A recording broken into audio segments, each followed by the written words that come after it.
Are you looking to start making YouTube videos and you're a business owner or just a professional or maybe even work in events and you're curious about how it can help you grow your business and your personal brand? Well, I'm going to share 10 lessons that I've learned from making over 100 YouTube videos over the last 2.5 years and ways that you can apply if you're looking to either create new content or start your own YouTube channel. Before we jump into it, I'm Logan Clements, freelance event producer. I'm based in Seattle, Washington, and I execute events all over the world. I do want to encourage you to like, subscribe, turn on that little notification bell so you get notified every single Monday when I drop new videos. If you like more free content, I am the co-host of the Better Events podcast. It's a podcast that releases weekly episodes featuring myself and another event pro, Mary Davidson, and we talk about different event topics every single week and have experts on to share their event experience in different event niches and areas. So give it a listen. All right, as promised at the beginning, we're going to do 10 things that I've learned from making YouTube videos over the last 2.5 years. Tip number 1, just start. I feel like I'd had YouTube and creating videos on my list of to-dos and potential ideas as a business owner for years. And it always was just if I had more time, and then COVID gave us a little more time with events getting shut down. But the big barrier for me is I feel like at times I can be a perfectionist. And so I wanted to be really good at it. And it was really hard to think that I was going to have to just do it and get better by doing. But I promise you, one of the best exercises I ever did was go back and watch people's first videos. If there's any YouTubers or people whose videos you watch on some regular basis, go back in their channel and watch their first video. And you can just see how far they've come, not only with their presentation or their pacing, but maybe even their tech setup if they're using a microphone. And the only way you can do what they're doing is by just starting. So just start. And number 2, my content gave me an excuse to post. So as a business owner, we know it's really important to be out there and posting on social media, different channels. And one of the things that by having a weekly YouTube video, it enabled me to have something to share new and relevant every single week. And I try to make it a to-do every week to post what I post on YouTube across my social platforms. And I've actually gotten and booked a couple events because I've gotten referrals or friends who've booked me. And the only way they could have known what I was doing is because they see on my feed these consistent videos that I was posting. Once again, it wasn't one video that I posted that made all these event leads come in. It was the consistency of constantly just posting my content on the different social media channels. And number 3, listen to your audience. And this is something I did when I first launched my channel. I tried to think of frequently asked questions that I got from colleagues and clients. That was really honestly why I started my YouTube channel, was so I'd have video links to answer my clients' questions. But I really, as I started to grow a following here on YouTube, I started listening to what were the questions I was getting in the comments, because this was really helpful for me, especially because you can notice I do a lot of videos on Zoom. And I will say when I started my channel, my goal was not to be a Zoom expert. It's kind of just how I fell into it. And I constantly do think of the people who follow me because of my Zoom tips. And so I always on a weekly, if not monthly basis, am posting new videos about Zoom because it feeds that part of my audience. And my 4th one is trolls are going to troll. So just like you need to listen to your audience and hear positive feedback, I have found no matter how big or small you are as a content creator, you're going to get some negative comments. You're going to get some people who think you talk too fast or you don't get to the point or, you just look weird or sound weird. And just know that even I have 1,500 subscribers on this channel as of the recording of this, that there's going to be people who don't agree with you. But don't listen to those. Don't answer them. Don't follow them. Just listen to the positive parts because, there's a piece of the internet for all of us.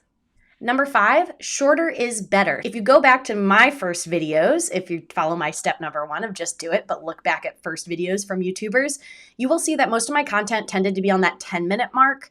Now I aim for videos that are about 5-6 minutes long. And this was something that both feedback from people who were watching me, but also my own of realizing how likely am I to click on something that's really long versus short if I have no idea who that person is. A lot of us are looking for those quick hit answers. And so I broke down some of my bigger content ideas that I knew would take more time into these shorter videos. So just remember, shorter is better with your content. And number 6, batch creating is going to be your friend. So I publish videos on a weekly basis here on my channel, but I actually create them anywhere from 2 videos to 6, 7, or 8 videos at a time, meaning I will sit down and I will record multiple videos in one sitting and then try to edit them that same day or usually the day after while the content's still fresh in my head. It makes it easier to edit. And this has been so helpful with letting me plan out my content. And also with events and my business, I have different seasons of busyness. So knowing I'm going into a busy season, I can sit down and try to batch record as many videos as possible so they'll just go out and I don't have to do anything as a business owner and I can focus on my event work. And my 7th lesson, this one's a little woo-woo, but just understanding as a creator that your creativity is going to come and go. And so you need to kind of ebb and flow with it. And what I mean by this is I used to try to make it that like today I have to record.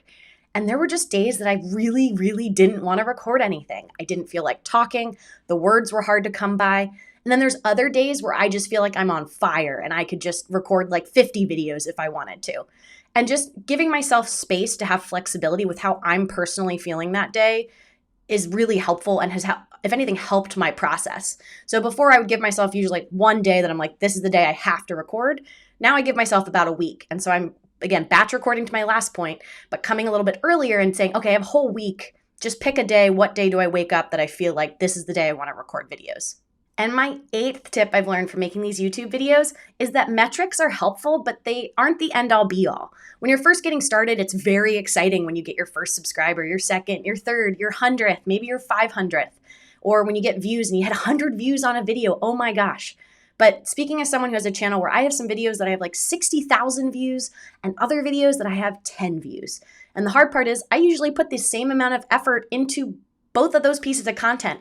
And sometimes it's just the luck of the algorithm or the, putting it out at the right time.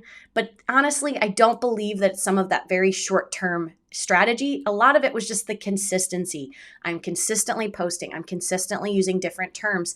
That YouTube does promote you more if you tend to have quality content. So just know metrics are helpful, but don't make it be the end all be all when it comes to how you're planning your content or if you're getting discouraged. Like just know it's totally normal to have videos all over the place.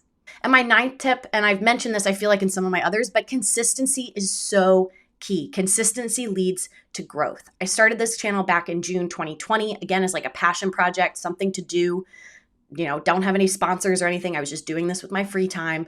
And it took all the way until May 2022 for me to be monetized. So that's almost 2 years of consistently, almost every week. And I'll give you a pass here. Almost every week. So out of 52 weeks in the year, I probably posted 48 videos, 45 videos. And so I'm up to over 100 videos now at this point. But that consistency, again, is teaching YouTube that, hey, I'm here. I'm talking about these topics. People are watching them. They're finding them helpful. So don't get discouraged because it really does take a long time just to grow. Again, looking for that sustained long-term growth versus just going viral off of one video. And my 10th and final tip for things I've learned while creating a YouTube channel is if you are a business owner, and especially if you're a service provider, having a book a call with me link in your videos in the description and or on your website, whichever you link to, is a game changer. I've always had a form on my website that says contact me, fill in your information, your event name, more about me. And I will say that at this point now, from my internet leads, so people who don't necessarily know me or know a past client, how they find me, I'm getting about 90 to 95% of them through my book a call link. It's a free 20-minute consultation call. Granted, some of those have been hard, real hot leads, events that have booked me and moved forward. Some of them have also been folks like you who are watching this video who just have some questions about YouTube or Zoom or an event, and they either don't have the event budget to hire me or they really want to know how to do it themselves, and they're booking those 20-minute calls. I still have about 5 to 10% people fill out the form on my website, but it's been very interesting to see that folks really just want to get on a call and talk to you. And in a video format, with Zoom and things like that, it's really cool for them to actually see you live and talking to you. So if you are a business owner or a personal brand, or even if you're trying to be an influencer, I would say have a link in there that is book a call with me in 20 minutes, because that has infinitely increased the number of leads I've gotten from YouTube. That's all I have for you folks. It's been really fun making this channel. I'm going to continue making these videos. It's become more than a passion project now for me, and I love the community that we've been building and the people I've gotten to meet through it. So it has definitely been worth it. And if you're thinking about starting your own YouTube channel, I can't encourage you to do it more, but remember consistency. You just need to be consistent and listen to your audience for what they want. That's it. That brings me to the end of this video. I'm Logan Clements, freelance event producer, and I'll be back in your feeds again next week. Bye.